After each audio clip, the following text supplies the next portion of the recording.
जितने भी बड़े बड़े इन्वेस्टर्स हैं जैसे कि वॉरेन बफे, राकेश झुनझुनवाला, राधाकृष्ण दमानी, और भी बड़े बड़े इन्वेस्टर्स हैं, इन सबकी सिर्फ एक ही स्ट्रैटेजी होती है, 2 स्टेप्स की। सबसे पहला स्टेप, एक ऐसे क्वालिटी स्टॉक्स ढूंढना जिसमें ग्रोथ पोटेंशियल बहुत अच्छा है, और दूसरा उस स्टॉक को खरीदने के बाद उस पर स्टिक रहना। रुको जरा, सब्र करो। स्टिक रहना बहुत मुश्किल लगता है क्योंकि एक बार स्टॉक खरीद लिया तो कभी वो नीचे जाएगा, कभी वो ऊपर जाएगा। हमें ऐसा लगेगा कि नीचे गया बेच दे यार, नहीं, ऐसा नहीं करना। आपको अपने डिसीजन पे स्टिक रहना है एक लॉन्गर पीरियड के लिए। लेकिन उससे भी मुश्किल क्या है? उससे भी मुश्किल है क्वालिटी स्टॉक को ढूंढना। जी हां दोस्तों, क्वालिटी स्टॉक ढूंढना इतना इजी नहीं है जितना लगता है। आज मैं आपको ऐसी 5 चीजें बताने वाला हूं जो क्वालिटी स्टॉक ढूंढते समय आपको एनालाइज करनी जरूरी है।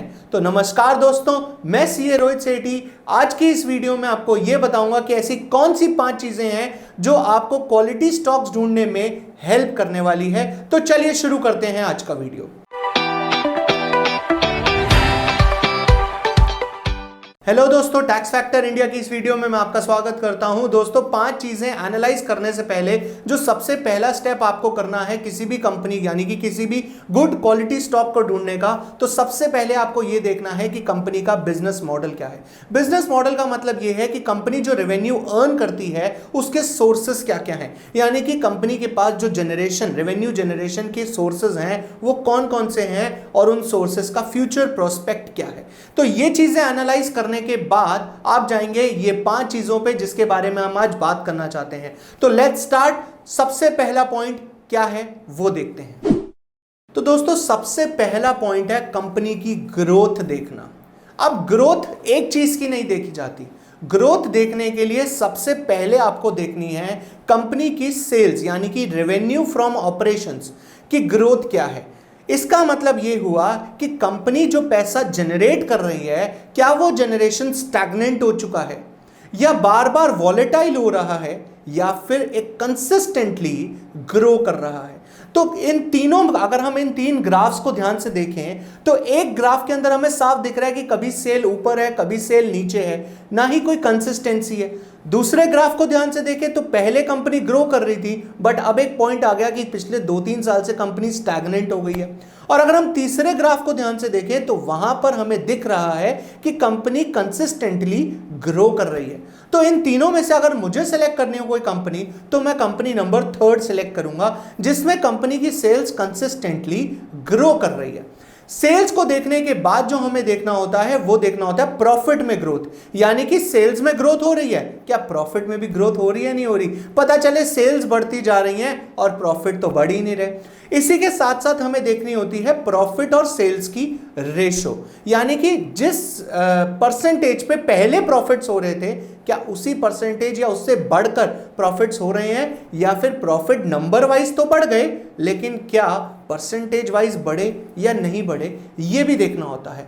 और साथ ही साथ हमें देखनी होती है कंपाउंडेड एनुअल ग्रोथ रेट। अब पॉइंट ये आता है, ये सारी की सारी इंफॉर्मेशन हमें मिलेगी कहां से? तो सबसे बेस्ट है कि आप स्क्रीनर की वेबसाइट खोलिए।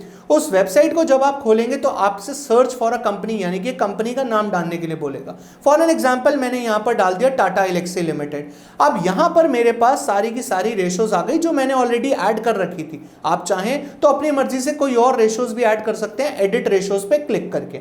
अब एडिट रेशो पे जब आप क्लिक करेंगे तो आपको बेसिकली कौन कौन सी रेशो का एनालाइज करना है। एक तो सेल्स 3 साल की और 5 साल दोनों की, उसके बाद प्रॉफिट भी 3 साल और 5 साल दोनों के, और साथ ही साथ अगर आपको कंपाउंडेड एनुअल ग्रोथ रेट देखनी है तो उसके लिए आप स्क्रॉल करके नीचे आएंगे तो आपको स्टॉक की कंपाउंडेड एनुअल ग्रोथ रेट मिल जाएगी।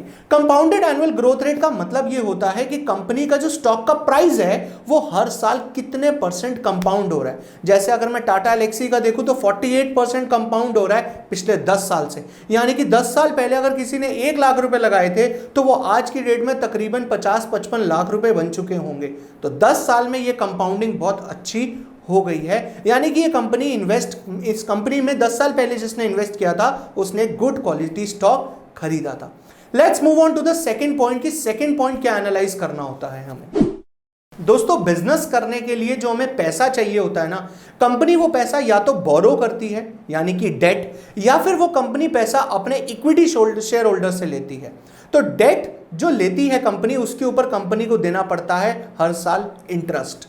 अब बात ये आती है कि अगर कंपनी के ऊपर इंटरेस्ट का बर्डन है तो कंपनी को अपनी अर्निंग्स में से एक मेजर शेयर किसके लिए देना पड़ेगा? इंटरेस्ट के लिए। तो इसका मतलब यह हुआ कि हमें ऐसी कंपनीज चूज करनी चाहिए जिस पे ना के बराबर डेट हो।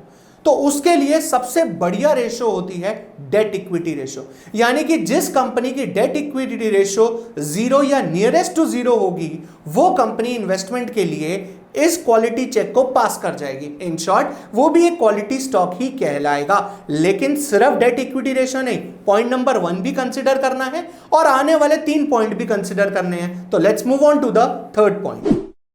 क्वालिटी स्टॉक चूज करने का तीसरा पॉइंट है return on equity. Return on equity का मतलब सीधा सीधा क्या हुआ? मैंने पैसा लगाया, मुझे उस पैसे पे कितना रिटर्न मिलेगा। सिंपल सी बात है। लेकिन यहां पर बात स्टॉक मार्केट की नहीं हो रही। यहां पर बात यह हो रही है कि अगर मैंने किसी कंपनी के 50 शेयर खरीद लिए और उस कंपनी के शेयर की फेस वैल्यू 500 रुपए है, तो रिटर्न ऑन इक्विटी यानी कि कंपनी मुझे हर साल कितना % प्रॉफिट कमा कर देने वाली है।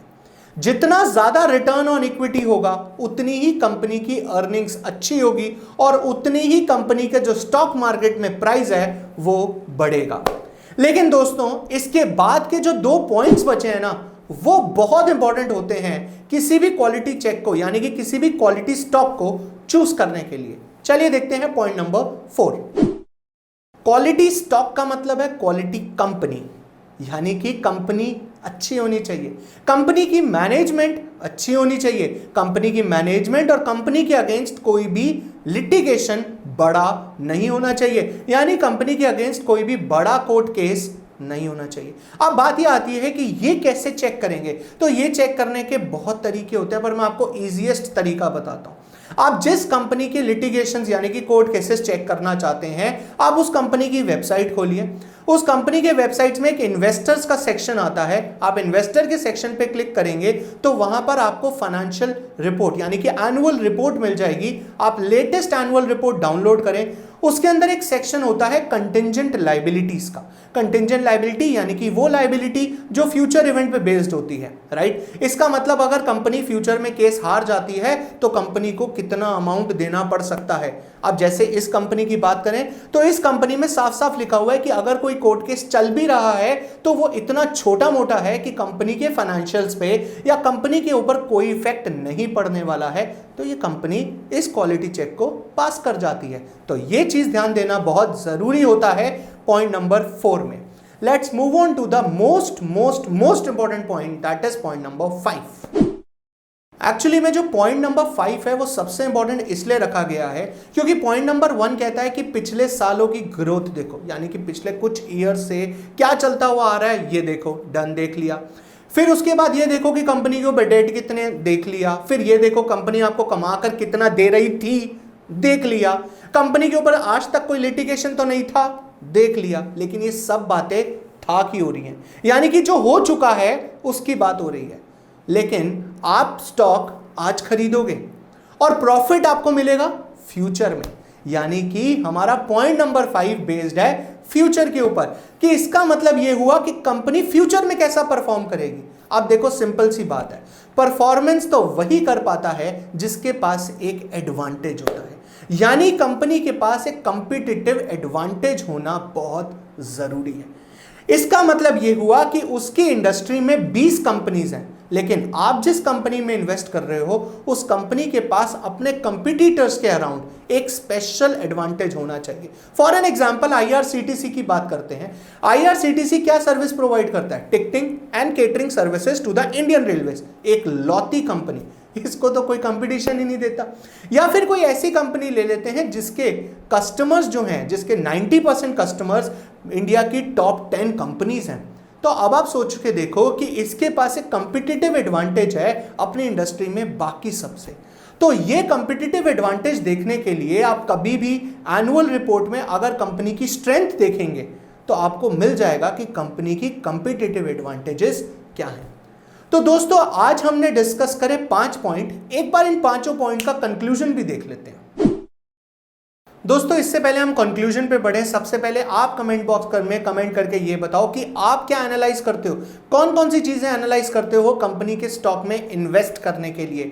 तो मैंने आपको जो 5 चीजें बताई उसमें सबसे पहले 5 चीजें बताने से पहले भी कुछ बताया, वो था कंपनी का बिजनेस मॉडल, यानी कि कंपनी क्या करती है ये आपको पता होना चाहिए। इसके बाद मैंने आपको बताया कि आप सेल्स देखिए, सेल्स की ग्रोथ देखिए पिछले 3 से 5 साल की, प्रॉफिट की ग्रोथ देखिए 3 से 5 साल की, और प्रॉफिट और सेल्स को कंपेयर करके देखो कि क्या प्रॉफिट्स भी उसी स्पीड से बढ़ रहे हैं जिस स्पीड से सेल्स बढ़ रही है। इसके बाद आपने कंपनी की कंपाउंडेड एनुअल ग्रोथ रेट देखनी है, यानी कि कंपनी का स्टॉक प्राइस भी क्या उसी रेट से या फिर उससे अच्छे रेट से मूव कर रहा है या नहीं कर रहा है। इसके बाद आपने देखनी है कंपनी की डेट इक्विटी रेशियो, जो कि नियरेस्ट टू जीरो हो तो बढ़िया रहता है, क्योंकि कंपनी के ऊपर इंटरेस्ट का बर्डन नहीं पड़ेगा। आते हैं रिटर्न ऑन इक्विटी। तो रिटर्न ऑन इक्विटी जितनी ज्यादा से ज्यादा होगी उतना ही अच्छा होगा, लेकिन उसके अंदर भी कंसिस्टेंसी होनी जरूरी है। तो उसके लिए आप एवरेज रिटर्न ऑन इक्विटी देख सकते हैं 3 से 5 साल की। इसके बाद मैनेजमेंट या कंपनी के ऊपर लिटिगेशंस चेक करनी है, वो आप एनुअल रिपोर्ट से कर सकते हैं। और next step is the companies competitive advantage, यानी कि कंपनी के ऊपर कोई कंपिटिटिव एडवांटेज है या नहीं है, कंपनी के पास कोई ऐसा एडवांटेज जो उसको उसके कंपिटिटर्स से बिल्कुल हट के सामने लाता है। तो दोस्तों आशा करता हूं आज की वीडियो आपको इंफॉर्मेटिव लगी होगी और आप अपने सभी दोस्तों से शेयर करोगे, उनको भी ये इंफॉर्मेशन दोगे कि ये 5 चीजें एनालाइज जरूर करें किसी भी क्वालिटी स्टॉक को खरीदने से पहले, और खरीदने के बाद स्टिक रहना ना भूलें। तो लॉन्ग टर्म इन्वेस्टमेंट का इससे बढ़िया प्लान नहीं हो सकता। तो मिलते हैं दोस्तों नेक्स्ट वीडियो में। अगर आपने अभी तक सब्सक्राइब नहीं किया तो सब्सक्राइब कर लें, बेल नोटिफिकेशन पे क्लिक करना मत भूलना, ताकि आगे आने वाली वीडियोस की नोटिफिकेशन आपको मिलती रहे। मिलते हैं नेक्स्ट वीडियो में, बाय बाय।